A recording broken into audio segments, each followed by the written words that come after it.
but it provides no nourishment. It was a native cure long before it became a known carcinogen. The first president of the United States, George Washington, grew it. The 18th president, Ulysses S. Grant, died from smoking it. For some, it's a source of communion, pleasure, and sustenance. Others see it as pure poison. It's the most contradictory of crops. Now, tobacco on Modern Marvels.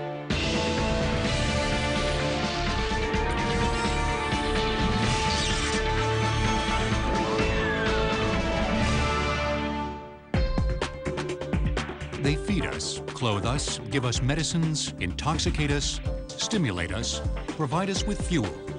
The list goes on and on. Our relationship to what we grow is usually fairly simple. If we need a crop, we cultivate it and consume it. End of story. But tobacco isn't that simple, because in some ways it's consuming us. Tobacco's many facets, from the mundane to the satisfying to the sinister, make it a very complex crop. For starters, it's adaptable. It would be very hard to find a place, I mean, short of Antarctica or the Arctic, where it isn't cultivated.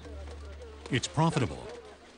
A good average acre of tobacco will bring ballpark figures of $3,500 an acre. The profitability of tobacco is still the best here of any crop we grow. It's pleasurable. Oh, wow. Actually, it smells like food. It's got nuances, and I smell cinnamon and a little spice, pepper, but it's wonderful. It's so good, it makes you want to eat it. It's a tax bonanza. The tobacco industry overall every year pays somewhere in the neighborhood of $100 billion just in taxes. From the seed through the cigarette and into the local, municipal, state, and federal taxes. It's a killer. Smoking is the single largest preventable cause of death in the United States. Tobacco is the only product, if used as directed, will kill you. And it's wildly successful. Whether grown for cigars, pipes, cigarettes, or smokeless tobacco products, 6 million tons of tobacco are produced each year, with the U.S. ranking 4th in production behind China, India, and Brazil. Tobacco is the largest non-food crop which is grown in the world today. Tobacco is grown in 21 states in the U.S., but most production comes from Kentucky and North Carolina. The U.S. crop is mostly two different types of tobacco, flue-cured and burley. The primary tobaccos found in U.S. blended cigarettes. Burley tobacco is a very high nicotine type tobacco that grows in Kentucky and parts of Indiana and Virginia. It's a very scrubby, bushy type plant. Flue-cured tobacco gets its name from the way in which it's heat-dried after harvest. Unlike burley, it has low nicotine content, but high sugar levels, which enhance its taste. Farmers start their crop in mid-February in greenhouses. We come to the field in usually mid-April, and we transplant that plant into rows here, like you see in the field. Tobacco requires a lot of nitrogen from the soil. Farmers will apply 2,000 pounds of fertilizer per acre. Fertilizers will help the plant make sugars, cellulose, and most importantly, nicotine, the addictive chemical produced by the plant.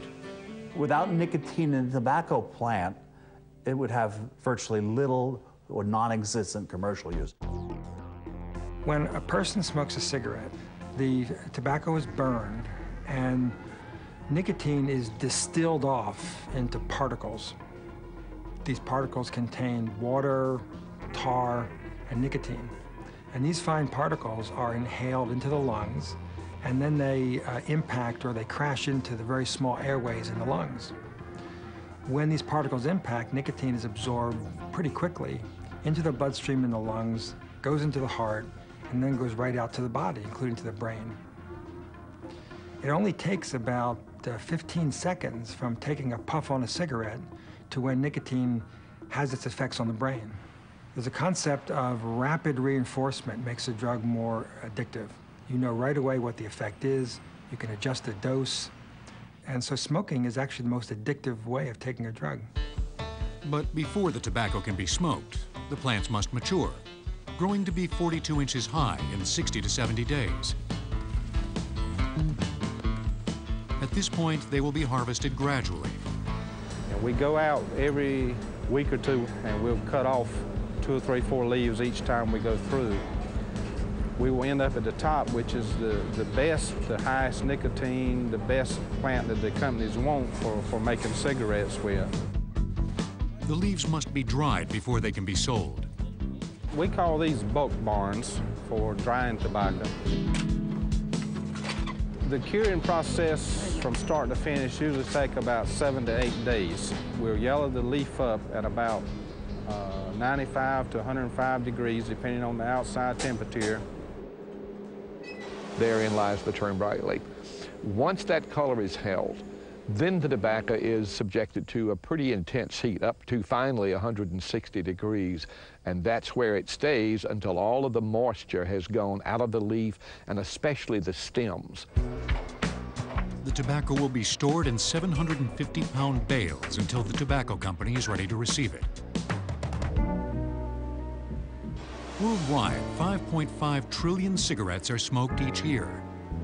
It's a staggering number, but it begins mundanely enough with a seed planted, a leaf cut from a stalk, as it has for thousands of years.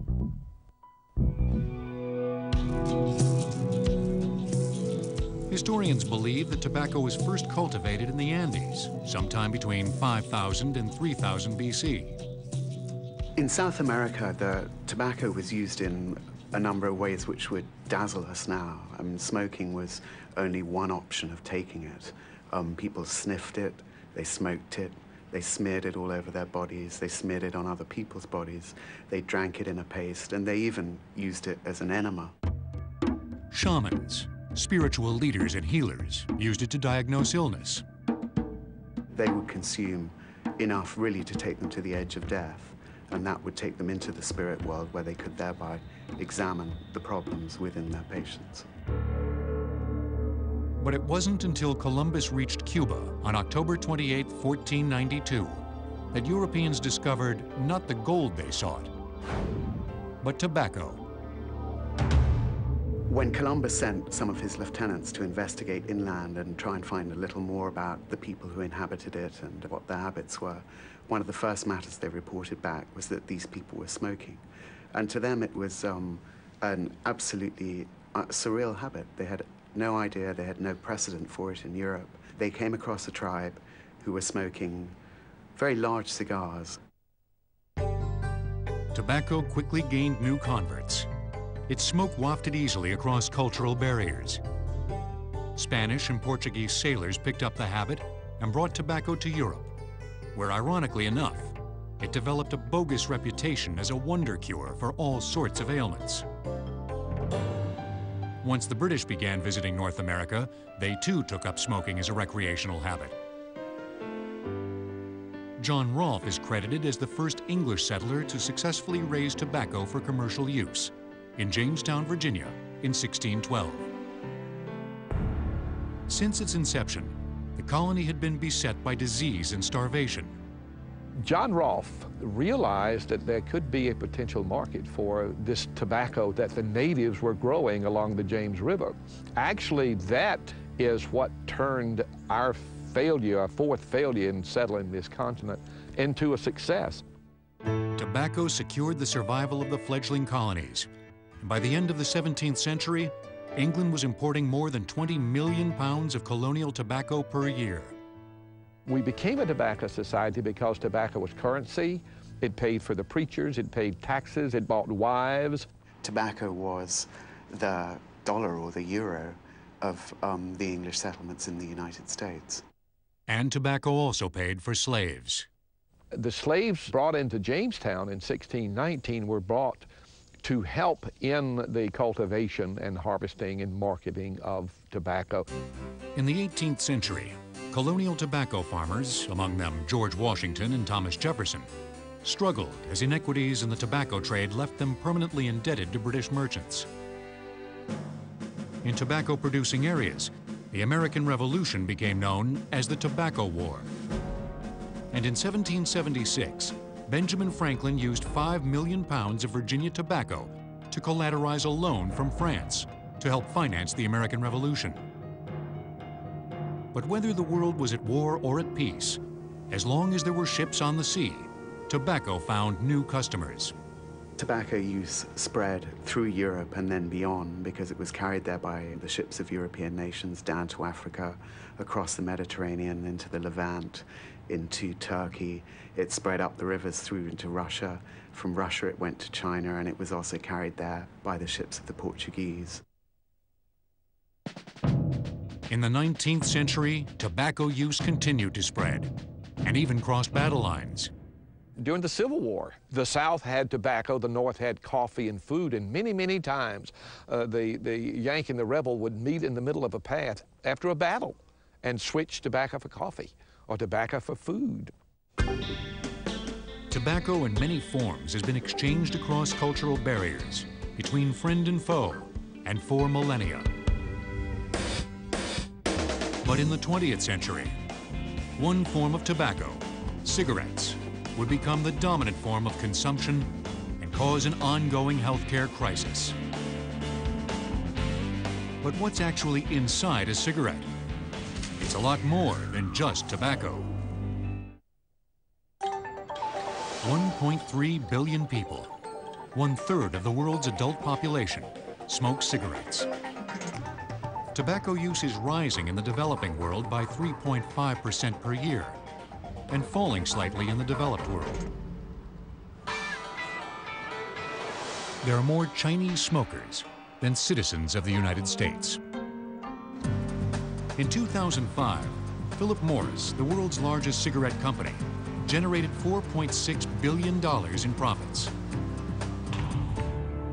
Cigarettes, by far the most common form of tobacco consumption, are also the most deadly.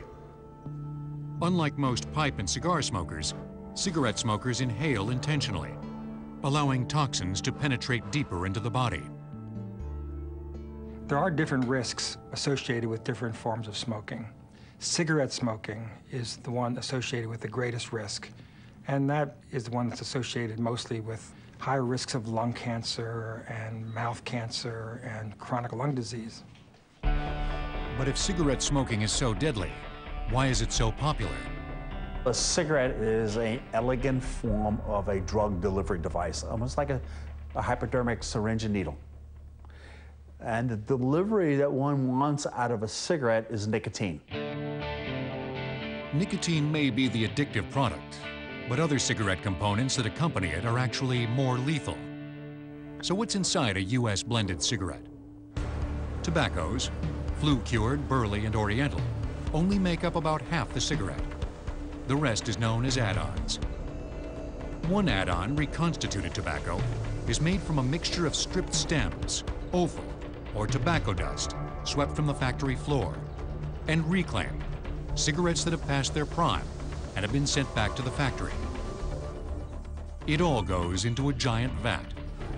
It's beat up. And as it's being beat up, it's constantly extracted like a tea bag. Well, that means I removed all the chemicals, all the solubles, and then it's pooled into another vat. And this is a chemical reaction vat. The resulting solution is known as the mother liquor. So you have this mother liquor, which is an aqueous-based system, water-based system, in which now I can add a host of chemicals. Diammonium phosphate, urea, ammonium hydroxide, and these additives in the recon are used to deal with nicotine manipulation. The others is thought to use as ameliorants. If you tried to smoke a cigarette without additives, it would be very harsh. How do I mellow that harshness out? How do I smooth it? Chocolate, butterfat, glycerol. Sounds all like things I buy in the grocery store, isn't it? All foodstuffs. Well, they're actually added. Once chemically reacted, the mother liquor solution is applied to paper made from the ground stems, offal, and reclaim. This paper is dried and shredded and is known as reconstituted tobacco, or recon. It will make up 30% of the cigarette's contents. When it's smoked, the ammonia in the Recon will enhance the absorption of nicotine in the smoker's body. And nicotine as it exists in the plant is sort of like a molecule with a ball and chain on it. And I want to free this molecule up by taking that ball and chain off. And now we start changing its shape, we call freebase nicotine. Freebasing nicotine is much the same as freebasing cocaine. Increases potency, increases delivery. Expanded tobacco, a puff tobacco product that has been expanded with carbon dioxide, is also part of the blend to act as a filler.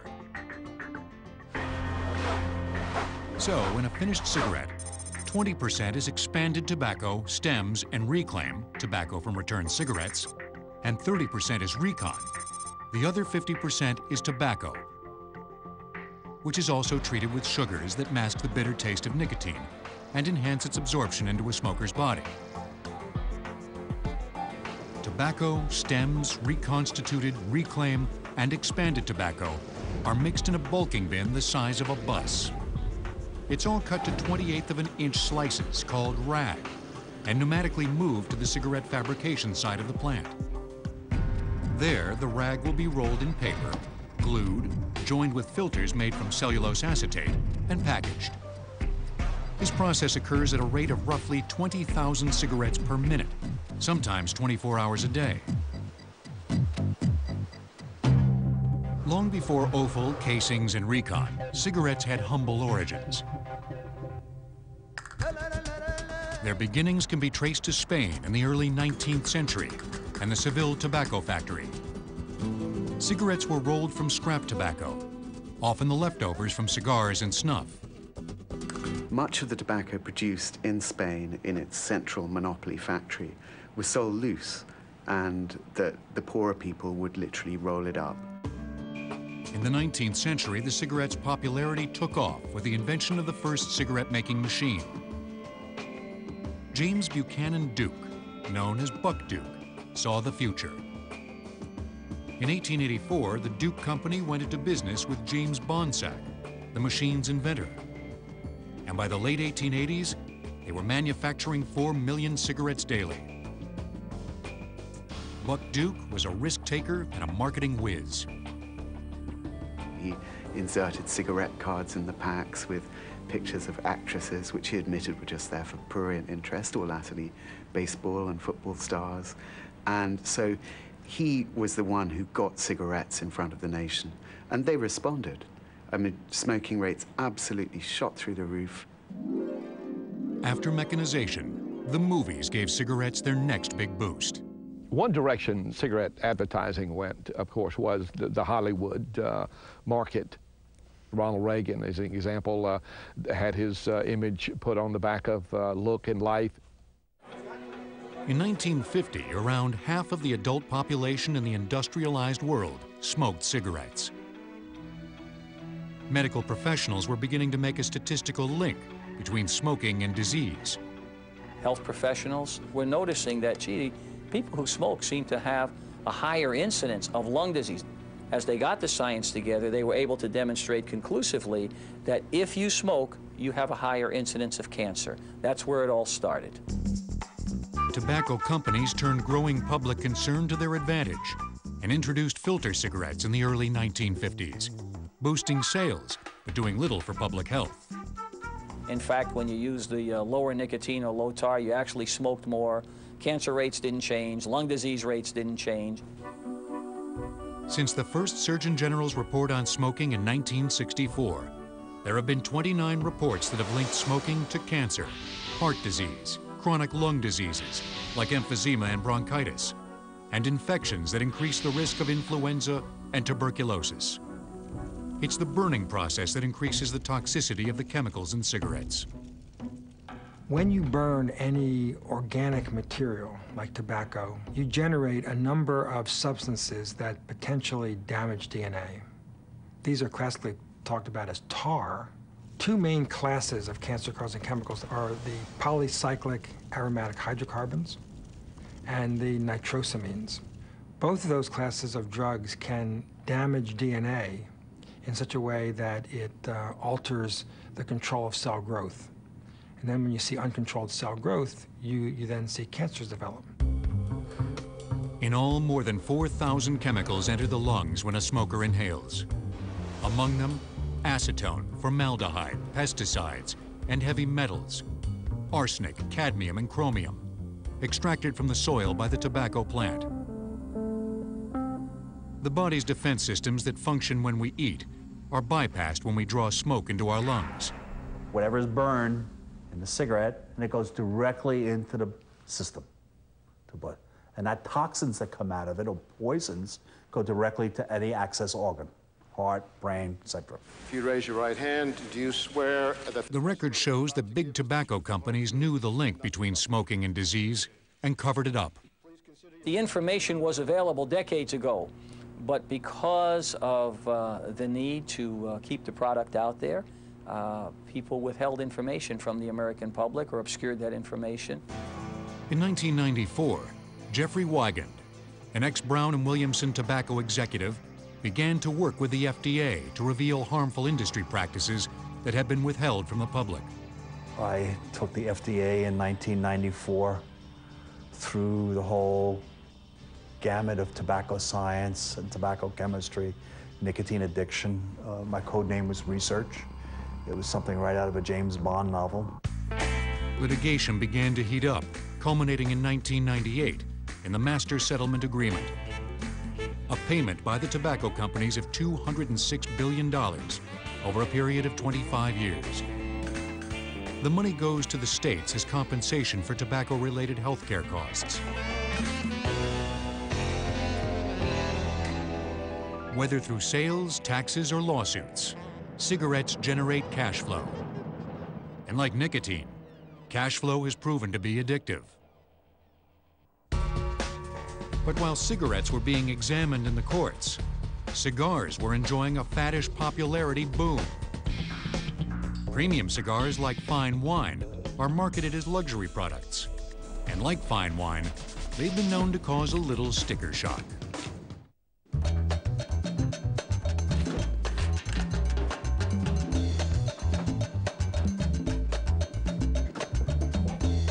Like a fine wine, a premium cigar is aged.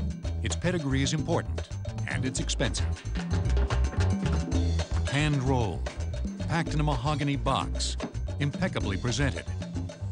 From seed to smoke, it's designed to stand apart. There are cigars and there's cigars, just like there's wines and there's wines, and watches and any luxury product. And today, a really fine cigar may cost an average of $10 to $20 a cigar. Unlike cheaper machine-made cigars, which are an automated product containing shredded tobacco, premium cigars are made from whole pieces of select tobacco, and entirely by hand. Each cigar, from the moment you plant the seed to the moment that that cigar is enjoyed, and each leaf has passed from a minimum between 400 pairs of hands up to 500 pairs of hands. That hands-on approach is evident in the Fuente Fuente Opus X rolling room of Tabacalera A Fuente y Compañía of the Dominican Republic, one of the largest family-owned and run cigar companies in the world. Fuente's top-of-the-line cigar is the Opus X. Each cigar contains 3 parts: the outer wrapper, the binder leaves, and the interior filler leaves. As the cigar maker is creating the bunch, the inside of the cigar with small little tubes and creating this round cylinder, and after he rolls the 2 binders that hold the filler leaves together, it's put in the press at the cigar maker's table. After binder and filler have been pressed for an hour and a half, the roller, who is trained for years, spirals the wrapper leaf around the interior leaves. It's not as easy as it looks. Too much pressure will tear a leaf that has aged for as much as a decade. The rolled cigars are sealed with gum arabic and then inspected. When he finishes checking 50 cigars, he would tie them and weigh them, and they have to be precisely within 1 ounce. What this proves is that the length and diameter is exact, and that every specific leaf is in the right position and it's the right amount of leaves. The annual output of 750,000 Opus X cigars are a small portion of the 35 million cigars the company will make by hand each year. The Opus X's will spend the next 12 months aging in Spanish cedar cabinets. 365 days, 24/7, with temperature, humidity constant. What happens, you have a marriage of different tobaccos. A year later, the cigars are finished with a band, a piece of Spanish cedar, and cellophane. The Fuente Opus X has a certain spice, cinnamon, maybe even leathery. It's got a certain taste that's very unique.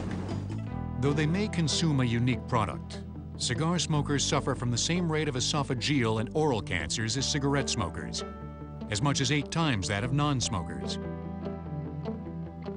But since most cigar smokers don't habitually inhale, they have a far lower risk of lung cancer than cigarette smokers. And nearly 8 times as many Americans die from lung cancer than from oral cancer and esophageal cancer combined. But in a business that focuses on tobacco's taste, cigar maker Carlos Fuente, of Cuban descent, uses Cuban seed for his most prized cigar. Where cigars are concerned, it all goes back to Cuba, and it always has. On October 28, 1492, 2 of Columbus's men, Rodrigo de Jerez and Luis de Torres, were the first Europeans to smoke cigars with Arawak natives in Cuba. They puffed on a giant cigar. It's described by Rodrigo de Torres as thick as his wrist. Over the next 3 centuries, as tobacco smoke spread across the globe, Cuba became known as a high-quality tobacco producer. But the entire business changed when the U.S. imposed a trade embargo on Cuba in October 1960. Many of the cigar makers and growers in Cuba relocated. Most of the Cuban families who were involved with cigars and cigar making moved to countries in the Caribbean near Cuba that had very similar soils. And those countries included Honduras, Nicaragua, and Dominican Republic. Of course, some in Mexico and some in Jamaica. Carlos and his father, Carlos Sr., ultimately moved to the Dominican Republic in 1980. They recognized the quality of the soil. Cuba and the Dominican Republic, they're born from volcanoes. They're volcanic soils that are very, very fertile. In this fertile soil, tobacco is grown from November to February. After a certain stage, when the tobacco plants become maybe a couple of feet, 24 inches off the ground, then what we do is we tie them. Each plant, one by hand, is tied with a string. The string stabilizes the plant, which has a shallow root system. The wrapper leaves, the most delicate part of the cigar, are grown beneath a cheesecloth shade. It takes out approximately 15 to 20% of the sunlight. And what that does is help the tobacco to become a little bit more elastic, more pliable. The tobacco is harvested by hand 3 leaves per week as they ripen. The leaves are then hung in massive tobacco barns to dry for roughly 55 days. During this time, there's a transformation of the chlorophyll into the starches. And what happens is that as the heat from the bottom, by small little fires that are done very carefully, that heat rises to the top of the tobacco barn. There, the moisture evaporates. Once dried, the tobacco is off to the fermentation warehouses for an initial fermentation in 4,000-pound bulks. Under pressure in these giant piles, the tobacco will heat up. It could go as low as maybe 103 to 105 degrees Fahrenheit, up to 140. Once that you've found that magic moment, you take the box, you get your tobacco leaves, and you give it oxygen. You give it air so it breathes. And it's releasing all these nitrates, nitrogen. So the starches are converting into sugars. And the tobacco, as it ferments, it becomes sweeter, sweeter, and finer. During a 6-month fermentation, as much as 1/3 of the harsh-tasting nicotine decomposes. The tobacco's texture also changes from sticky to powdery, signaling that it's time to bale it and place it in long-term aging, anywhere from 5 to 10 years. After aging, the tobacco is finished in sherry barrels. The wood contains the nuances of the sherry, and the tobacco is like a sponge. With time, it starts absorbing all those flavors and all those aromas from the wood. It's nuances like these that cigar connoisseurs seek out. as well as drive demand and pricing in the premium cigar marketplace. But would you smoke something called Purple Cow out of a large-mouthed bass? A pipe smoker would, and would be happy about it.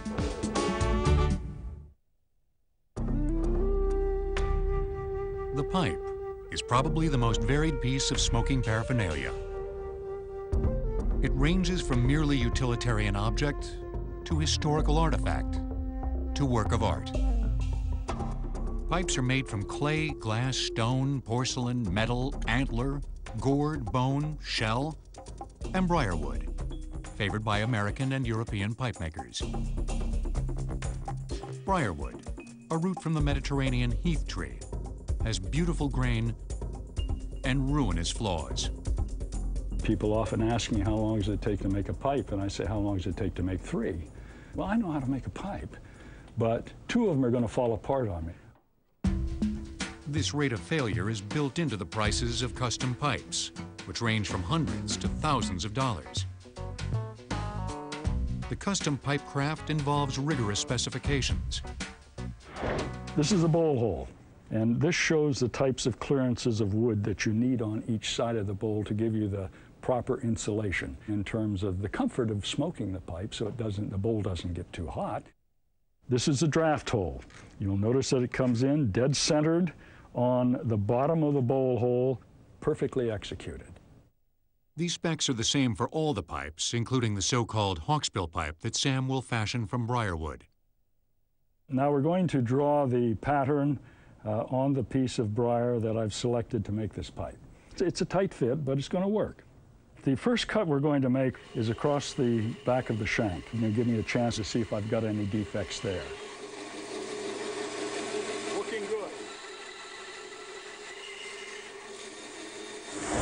We've lost it. That's the defect, and it's major.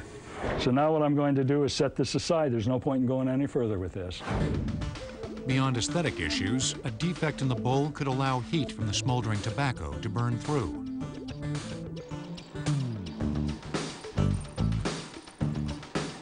Once draft, tenon, and bowl holes are drilled, Sam's ready to shape the pipe.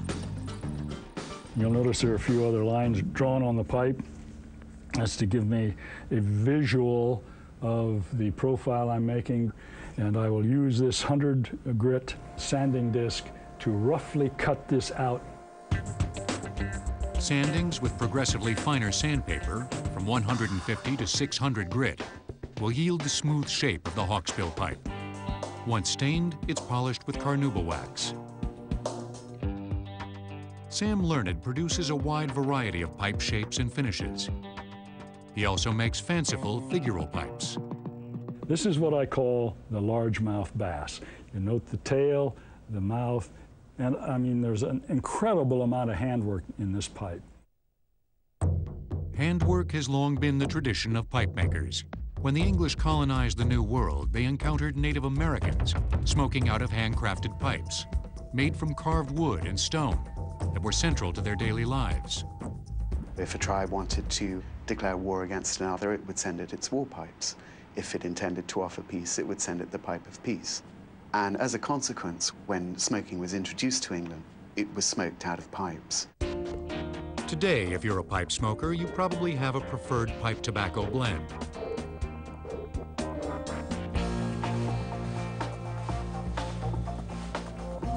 Cornell and Deal in Morganton, North Carolina, makes the 2 main tobacco blends. There's an English blend that is without any flavoring on it, just the natural tobaccos. Then there's aromatic blends, and they have flavor on them. And these are our finished flavors here. They're all food-grade flavors. One will have apricot in it and maybe a little vanilla, and we mix these according to formula. Though cigarettes and pipe tobaccos both have food flavorings or ameliorants, most pipe tobaccos are not treated with chemicals to enhance nicotine delivery. In addition to taste and strength, one key component of an aromatic pipe blend is its room note. That's the smell of the tobacco in the room to the other people in the room. If you have a nice smell, a warm food smell, like apricot or maple syrup, the pipe smoker is better accepted by those around him. The global pipe tobacco market is roughly 4 million pounds a year. Of this, the premium market accounts for 200,000 pounds. This is Cornell & Deal's market. You might call us a boutique. Many of our new customers are coming over from smoking cigars or are stopping smoking cigarettes. Pipe smoking carries similar rates of oral and esophageal cancer as cigar smoking, but far lower lung cancer rates than cigarettes, since like cigar smokers, pipe smokers don't habitually inhale. Cornell & Deal produce around 80,000 tins a year. We managed to do some fun labels. The recent one was Purple Cow. We even did Old Outhouse one year. We have Bayou Night. We have Mississippi Mud. We've always said that if you can't take a joke, you shouldn't have joined. But what about people who want to consume tobacco but don't want all that smoke? For them, there's smokeless tobacco, chewing tobacco, American moist snuff, and Swedish snus, products that are only consumed in the United States and Scandinavia. Swedish snus is a fine ground oral tobacco product. It comes in loose or in pouches. There are larger pouches, 1 gram size. There are smaller pouches. You use it between the upper lip and gum, and it comes in various flavors. Swedish snus is the most discreet of smokeless products. Besides being barely visible, it doesn't involve spitting and is used by half of Swedish tobacco consumers, who absorb doses of nicotine from snus through their mouths. As with all forms of smokeless tobacco, users show increased incidence of oral cancer over non-users. Swedish snus is the mainstay of Swedish Match, a nearly century-old Swedish company that markets both premium and machine-made cigars, chewing tobacco, pipe tobacco, moist snuff, matches, lighters, and snus. What separates Americans from their Swedish smokeless counterparts is spitting. American favorites, moist snuff and chewing tobacco, are placed between the lower lip and gum, requiring expectoration, and are primarily used in rural areas. Moist snuff is a ground tobacco product, but chewing tobacco comes as a cut leaf. Chewing tobacco is cut, stripped to a certain size. It is then processed, and then we put what is called a casing. That's essentially a top flavoring on the product. It's usually a molasses or a sugar type flavoring on the product. It is then dried to a specified point and then is put into a pouch. Swedish Match's chewing tobacco is called Red Man. It was originally produced by the Pinkerton Tobacco Company in Ohio, starting in 1904. To this day, it's still the most popular form of chewing tobacco that's on the market. But no matter what your preference, if you're a tobacco user, there are almost as many quitting products as tobacco products. And much like consuming, how you quit is a matter of taste. Of all the people who smoke cigarettes, for example, 70 to 80% or more are addicted. If you look at alcohol use, probably 5 or 10% of all alcohol users are addicted. And even if you look at cocaine and heroin, there's a lot of casual use, and probably 50% or fewer cocaine and heroin users are actually addicted. So by those criteria, nicotine is the most addictive of the various addictive substances people use. Once it enters the brain, nicotine causes the release of a cascade of hormones: dopamine, serotonin, and endorphins, which increase pleasure, reduce appetite, and improve mood. But nicotine also alters the chemical structure of a smoker's brain. The brain will produce more nicotine receptors that then need to get activated. So then the brain is going to want to seek more nicotine, and a person's going to do that by smoking. Without cigarettes, smokers may experience withdrawal symptoms in as little as an hour. Withdrawal symptoms are terrible. People feel really rotten. They feel irritable, angry, they have insomnia, can feel depressed. For smokers who attempt to quit, there are a number of approaches to overcoming withdrawal symptoms. Some people respond better to behavioral therapy, some to pharmacotherapy, some a combination of behavioral and pharmacotherapy, and then there are those few who go cold turkey and just say, I'm going to do it. Not real common, but they do it. More succeed by developing a plan with a counselor. The idea with getting the counseling and the professional support is, okay, what am I going to do in that situation?